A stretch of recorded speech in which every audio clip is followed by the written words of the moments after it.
nga bwe mukimanyi bulungi nti tuli mu nnaku nkulu za kujaguza mazaalibwa ga mukama waffe Yesu Kristo.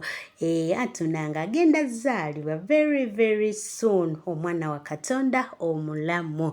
Era nyongera n'okubajjukiza nti ennaku zino enkulu ziba za kugaba ebyombo Easter, ebyombo biki, Christmas, biba bya kugaba sharingako n'omuntu oyo neighbor wo, oyo muzadde wo, oyo orphani, gwolaba, oyo mulekwa, oyo widow, bonna mukwano gwange omulungi. Sharingako nabo akatono ako koolina, ojja kufuna omukisa wamu ne mukama waffe waliyo ali Yesu Kristo ajja kuba akuwa empeera. Era bw'atyo ne Pastor Buyongo. Banayi Pastor Buyongo ono mukama Katonda yekka yasobola omutuweera omukisa n'okumutwagalira kuba alina ebintu byakolanga bino byetaaga okukoppebwa bapasita baffe abalala. Wabula munzikirize mbalage vidiyo eno Pastor Buyongo ng'addiza ku community teyafuddeyo oba musiraamu oba mulokole oba mukatuliki oba wa ddiini ki, for as long as you're interested yabasolonzeza bonna n'abanga abagabira engoye, engato, ensawo, byonna kubanga yagamba nti buli alina kayina aleete nate tuddize ku bantu. Era munnanga abaana ba Forge mwabo ne baleeta ebintu, ow'engoye n'aleeta, ow'engato n'aleeta, ab'ensawo ne baleeta, buli omu alina kye alina n'abanga akireeta. Kano kabadde katale anti buli omu yafunye bannange byabadde binyuma kubanga kabadde nga gweraba laba ebyabaddeyo. Ka vidiyo kano konna ngenda kubanka kuwa mukwano gwange omulungi okalabe olabe ebyabadde ku Forge ng'ennaku z'omwezi 22 nga Pastor Bujingo ne Forge yonna baddiza ku community wamu n'abantu ba Mukama. Kanka akube mukwano gwange omulungi obeere nga okeerabirako. Oyo musumba Buyongo yali ageza mu musumba mugalu nti wabaayo muzzeeyo emabega, nali mugezaamu mugamba wabaayo omuwanvu nga ggwe kinaamutuuka.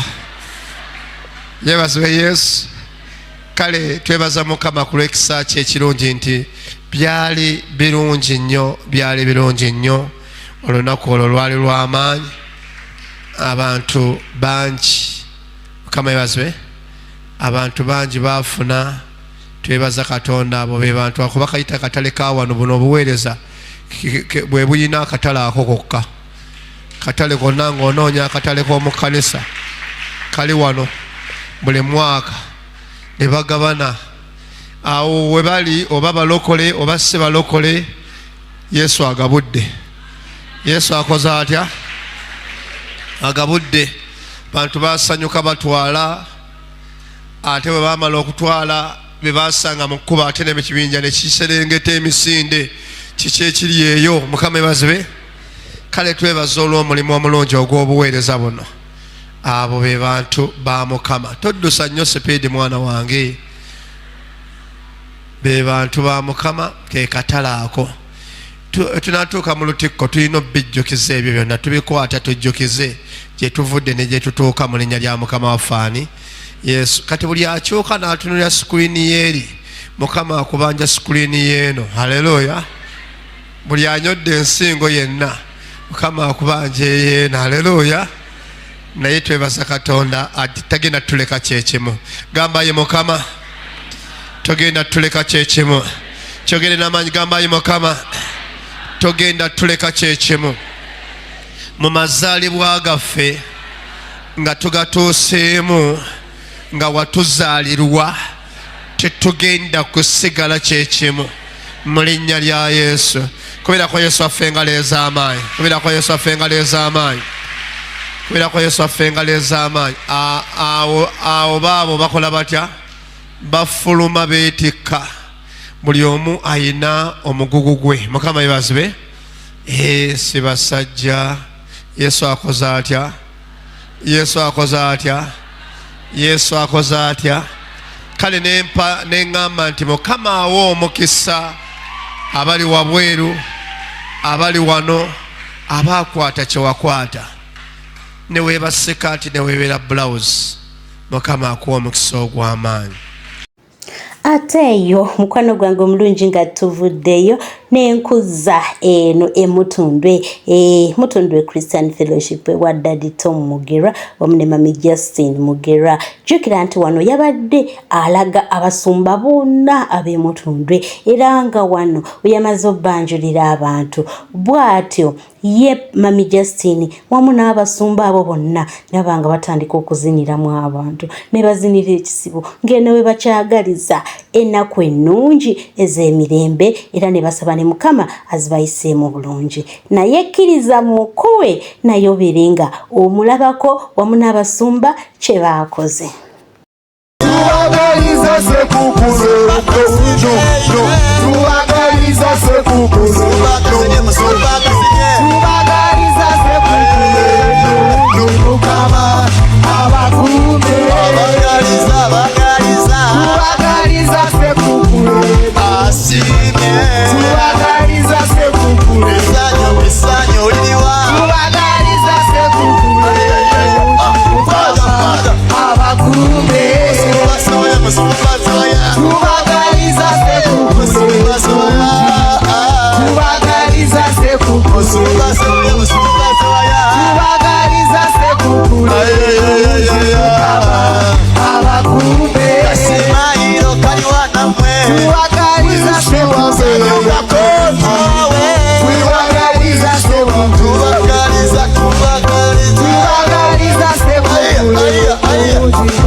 Fellowship of Grace International Ministries tubagaliza Christmas ejjudde obulungi bwa Mukama mu linnya erya Yesu.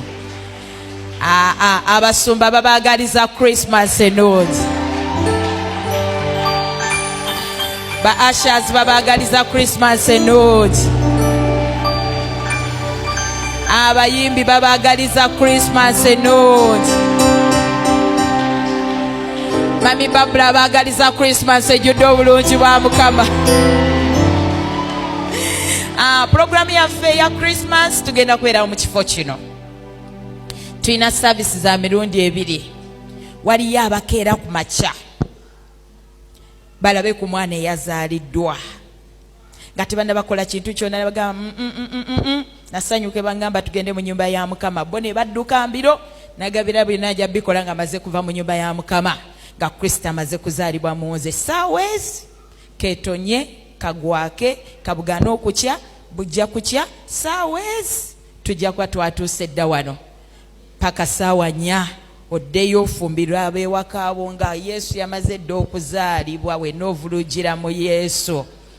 Ate abawali abagamba kammala okufumba ngende ewa Mukama olukomawo nzijula bujjuzi masala saawezi ojja kuba omaze okufumba nga service yeetandise saawa 7 tumalirize tugende tulye wamu ne famire zaffe. Tubaagaliza Christmas ennungi. Ze service za mirundi emeka ebiri yonna gy'ogiramu ejja kubeeramu ekitiibwa kya Mukama. Ate gwe osobola ozigatta zombi nga wasuze ofumba.